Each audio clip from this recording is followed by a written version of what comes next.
5 years after the Me Too movement started, Harvey Weinstein is back on trial. There are legal troubles for Angelina Jolie and Brad Pitt. Will Smith's movie is being released after the slap. Plus, we've got some happy ScoobyDoo news. It's all coming up right now on The Take.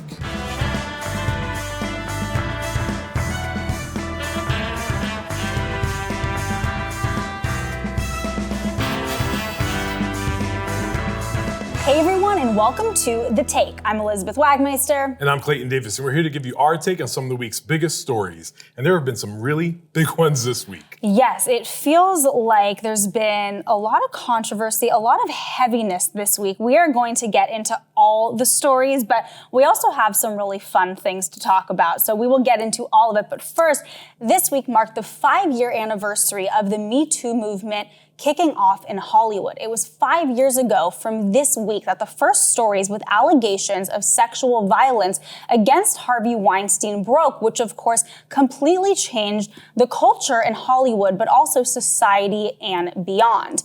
Now, Clayton, you know that I covered the Harvey Weinstein trial that was in New York in 2020. Of course, he was convicted of rape in the third degree, of sexual assault, and was sentenced to 23 years, a term that he is currently serving. But now he's been extradited to LA because next week, believe it or not, his next trial starts in Los Angeles, which are 11 separate charges, completely different from that trial. Now, Harvey Weinstein is not the only person that is going to be in court. This week, we also saw Kevin Spacey in court. And next week, down the hall from Harvey Weinstein will be Danny Masterson, who is on trial for rape. And then on the other coast in New York, producer Paul Haggis is also on trial for rape. There are 4 Me Too inspired cases that are all on trial at the same time. And that really just shows that yes, it's been 5 years and there's been a lot of progress and a lot of positive change, but it shows that the legal system, it's slow to catch up and there's still so much more work to be done. So 5 years feels like 500 years. I can't believe it's only been 5 years. I feel like it's been so much longer. I think as we look at the progression and the safety of women in our industry, we're seeing good movements forward, but we're not where we need to be yet. And it's interesting that we are on the heels of the New York Film Festival having the world premiere of She Said, which is about Harvey Weinstein, which, by the way, his voice is in the movie. They have a voice over his actual voice that I've been told makes the hairs on your arms stand up. You feel like he's there with you. So hopefully we can get to a place where everyone can feel safe in the workplace. Speaking of controversial things that are happening this week, Apple announced Emancipation, the first film post-Oscar slap for Will Smith, directed by Antoine Fuqua, will be released this year. It'll be hitting theaters December 2nd before going onto the streaming platform on December 9th. This was a huge deal because early on, we have reported that it was really looking like they were going to push it to 2023. However, when you're in a year in 2023 and you're Apple and you're going to have Martin Scorsese with Killers of the Flower Moon, Ridley Scott with Napoleon, why add another juggling effect with a Will Smith post-Oscar slap special? And it's something that is going to be very difficult to navigate. It did have its first screening the day before they announced it in Washington, D.C. with a lot of Black organizations. The movie's supposed to be pretty great, pretty significant. Antoine Fuqua's best, in fact. And my take on this is, if we have arrived at the Antoine Fuqua moment with the Academy, this is the man that directed Denzel Washington to his Oscar win 20 years ago. Shouldn't we allow that to take place? Will Smith aside, you know, we can debate that till the end of time, but I'm excited for this project, and I hear it's very gritty, very dark, even more graphic than 12 Years a Slave. I mean, look, Will Smith is an incredible actor, one of the greatest of all time. And this film was wrapped before the whole slap incident, and we knew that it eventually was going to have to come out. And look, Apple knows whenever this is going to be released, they're going to have those headlines and the controversy and the scrutiny about Will Smith, but they have to release it at a certain point. And as you said, Antoine Fuqua, but not just him, the entire crew. This is a major production. Of course this film has to come out. A lot of people worked on it. It's an important film to get made and to be released.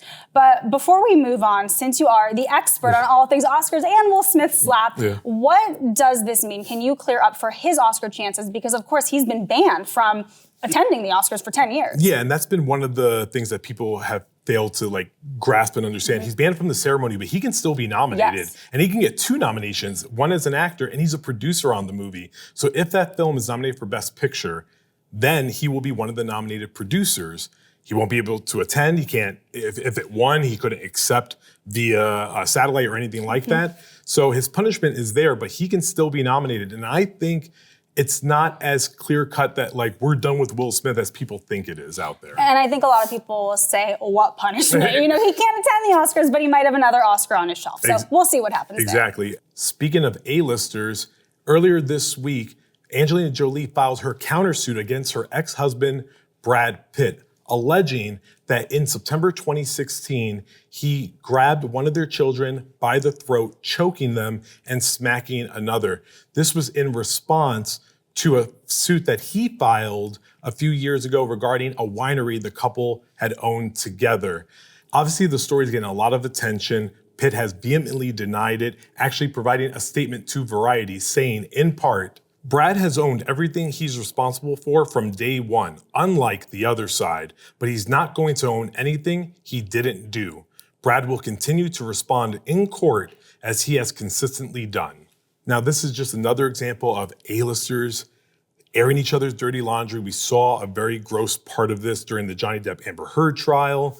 And there's children involved, and that's what makes it even more sad. Yes, and I mean, of course, these are really serious allegations. As you said, Brad has denied them. As his lawyer said in the statement to Variety, this is going to play out in court. Clearly, he's alluding there that he does not want it to be playing out in a public fashion. So we just have to see what's going to happen here. But I know, obviously, for us at Variety, we're not interested in covering the personal lives of celebrities. We're interested in covering how that part of their lives might impact their careers. And obviously, you, as we just spoke about, cover the Oscars. We had that Will Smith controversy. Yeah. And now this is obviously a controversy for everyone involved. But Brad Pitt, how might this impact him in the upcoming Oscar race? Well, the thing is, he has 4 projects this year. Paramount, he's starring alongside Margot Robbie in Babylon, but he also produced Blonde, he produced She Said, and produced Women Talking.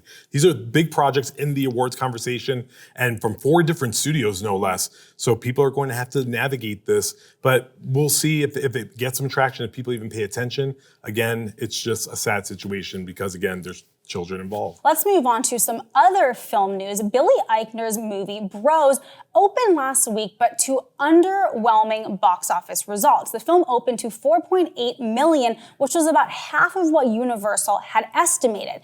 In a now viral tweet, Billy Eichner has said that one of the reasons that the film bombed at the box office is because straight people didn't show up. Now, if you haven't seen Bros, this is the first gay rom-com to be released by a major studio, which seems insane in 2022. But let's get into this because a lot of people are saying, is that the only reason it bombed? Are there other reasons?